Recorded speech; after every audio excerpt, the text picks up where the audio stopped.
উন্নয়নের পাঁচালীতে পূজিত হচ্ছে বিদ্যার দেবী সরস্বতী। ঐতিহাসিক কলেজের অভিনবত্ব ফ্রেমবন্দি হলো আর্জেন্টিনাবাসীদের ফোনে।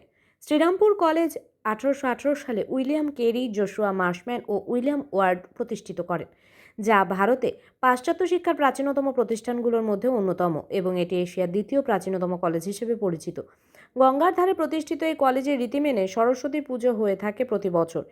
এই বছর 23শে জানুয়ারি সরস্বতী পুজো। একদিকে দেশনায়কের জন্মদিন পালন হচ্ছে, অন্যদিকে পূজিত হচ্ছেন বিদ্যার দেবী মা সরস্বতী। তবে শ্রীরামপুর কলেজে সরস্বতী বন্দনায় এবার রাজনৈতিক ছোঁয়া। কলেজের মূল দ্বারের সামনে তৈরি করা হয়েছে পুজো মণ্ডপ। পুরো প্যান্ডেল জুড়েই রয়েছে উন্নয়নের পাঁচালী ও রাজ্য সরকারের বহুমুখী প্রকল্পের ছোঁয়া। রাজ্য সরকারের বিভিন্ন প্রকল্পের খতিয়ান তুলে ধরা হয়েছে এবং তার মধ্যেই পূজিত হচ্ছেন দেবী সরস্বতী। শ্রীরামপুর কলেজে সরস্বতী পুজো মানেই যেন এক আলাদা উৎসব। শুধুমাত্র যে শহরের মানুষ তা নয়, দূর দূরান্ত থেকে মানুষ আসে এই সরস্বতী পুজো দেখার জন্য। ডেনিস উপনিবেশ শ্রীরামপুরেও এই সরস্বতী পুজো দেখতে আসা আর্জেন্টিনাবাসী ফ্রেমবন্দি করেন উন্নয়নের পাঁচালীতে পূজিত হওয়া দেবী সরস্বতীকে। যদিও পুজো উদ্যোক্তাদের মতে শ্রীরামপুর কলেজ বহু ঐতিহ্য বহন করে আসে, প্রতি বছরই কিছু না কিছু অভিনবত্ব থাকে এই মণ্ডপে। তবে দিনের পর দিন রাজ্য সরকার সাধারণ মানুষের জন্য যেভাবে জনমুখী প্রকল্পের উদ্বোধন করে চলেছে এবং তা থেকে সাধারণ মানুষ যেভাবে লাভবান হচ্ছে তা ছাত্রছাত্রীদের জানা উচিত। তাই সবাইকে অবগত করতে এই বছর তাদের ভাবনা উন্নয়নের পাঁচালীর মধ্যে পূজিত হচ্ছেন দেবী সরস্বতী। আরে হচ্ছে না, ওকে বলেছি আর্জেন্টিনা ভাষা ছাড়া বোঝে না, ইংলিশ বুঝছে না।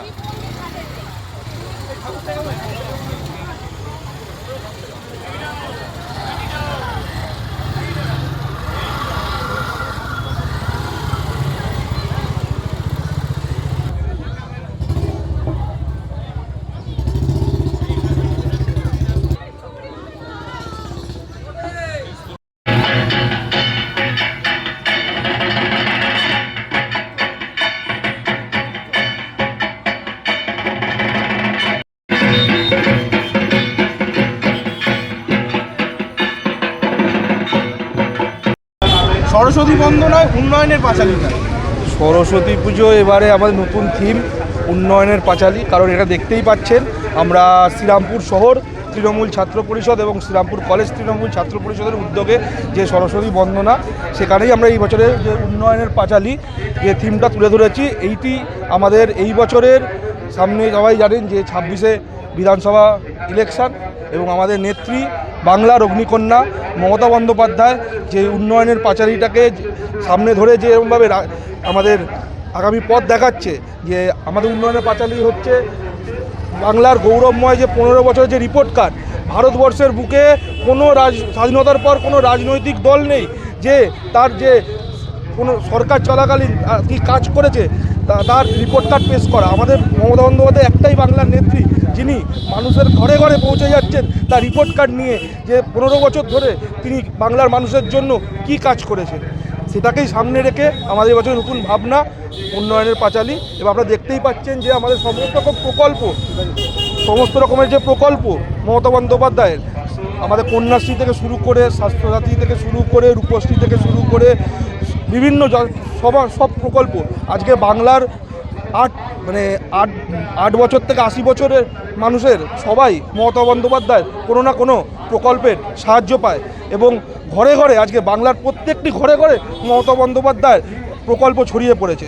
এবং আমাদের দৃঢ় বিশ্বাস আমাদের নেত্রী 2026-এ 250-রও বেশি সিট নিয়ে আমরা ক্ষমতায় আসতে চলেছি এবং আমাদের সেনাপতি অভিষেক বন্দ্যোপাধ্যায় আগামী দিন আমাদের যেরকম পথ দেখাবে সেই পথেই তৃণমূল ছাত্র পরিষদ এগিয়ে চলবে। বিদ্যার দেবী সরস্বতী এবং এটা একটি ঐতিহাসিক কলেজ, এই কলেজেই উন্নয়নের পাঁচালী ভাবনার কারণটা। শ্রীরামপুর কলেজ সর্বদাই আমাদের রাজ্যের অন্যতম এবং প্রাচীনতম, ভারতবর্ষের বুকে 208 বছর এই কলেজের বয়স। এই কলেজ আজকে যা ভাবে আগামী দিনে অন্যান্য ভারতবর্ষের বুকে অন্যান্য কলেজ সেটা আগামী দিন সেই জিনিসটি ভাবে। আমাদের নেত্রী, আমাদের উন্নয়নের কাণ্ডারি, আমাদের মমতা বন্দ্যোপাধ্যায়, আমাদের জননেত্রী যে জন্ম থেকে মৃত্যু অবধি যে সমস্ত পরিষেবাগুলো এবং বিগত 15 বছর ধরে যা আমাদের কর্মকাণ্ড, সেইগুলো সাধারণ ছাত্রছাত্রীরাই হচ্ছে আগামী দিনের নেক্সট প্রজন্ম। ছাত্রছাত্রীরা যদি আজকে সচেতন হয় তারাই তার আগামী দিনে এই সচেতনমূলকভাবে তাদের চিন্তাধারা তাদের ভোটাধিকারে তারা প্রয়োগ করবে এবং একটা উন্নত মানের সমাজ তারা গড়ে তুলতে পারবে। তাই দিদির আমাদের যে জননেত্রীর আমাদের প্রকল্পগুলোকে আমরা সকলের সামনে রেখেছি, সাধারণ ছাত্রছাত্রীরা যেন দেখতে পারে এবং তারা উদ্বুদ্ধ হয়ে আগামী দিনে আমাদের যে 2026-এর যে বিধানসভা নির্বাচন, তারা তাদের জনমত নির্বিশেষে এই উন্নয়নের সাথে পা মিলিয়ে তারা যেন আরও বেশি পরিমাণে আসন নিয়ে আমাদের দিদিকে জয়যুক্ত করতে পারেন। সেই জন্যে আমাদের কলেজে এই আমাদের চিন্তাভাবনা উন্নয়নের প্রকল্পকে রাখা। আমি নিশান ব্যানার্জি, পুজোর সম্পাদক। আগে পূর্ববর্তী বক্তা আমি সায়ন ঘোষ, পুজোর সভাপতি। উন্নয়নের পাঁচালীতে সরস্বতী বন্দন কি বলবেন? মমতা বন্দ্যোপাধ্যায়ের অনুপ্রেরণায় পশ্চিমবঙ্গে যেভাবে উন্নয়ন হচ্ছে, আজকে এই শ্রীরামপুর কলেজের ছাত্র পরিষদের ছেলেমেয়েরা সেটা ধরে তুলেছে ওদের প্যান্ডেলে। এই যে একটা ঐতিহাসিক কলেজ, সেখানে সরস্বতী আমার এখানে উপস্থিত থাকতে পেরে আনন্দ মানে আমি এই কলেজে, আমরা যখন ছাত্র রাজনীতি করতাম এই কলেজে বহু আন্দোলন, বহু সংগঠনের বহু সময় বহু কাজে আমরা এসেছি। আজকে পুজোতে থাকতে পেরে আমি ভীষণ আনন্দিত। প্রিয়াঙ্কা অধিকারী, হুগলি শ্রীরামপুর সাংগঠনিক জেলা তৃণমূল যুব কংগ্রেসের সভাপতি।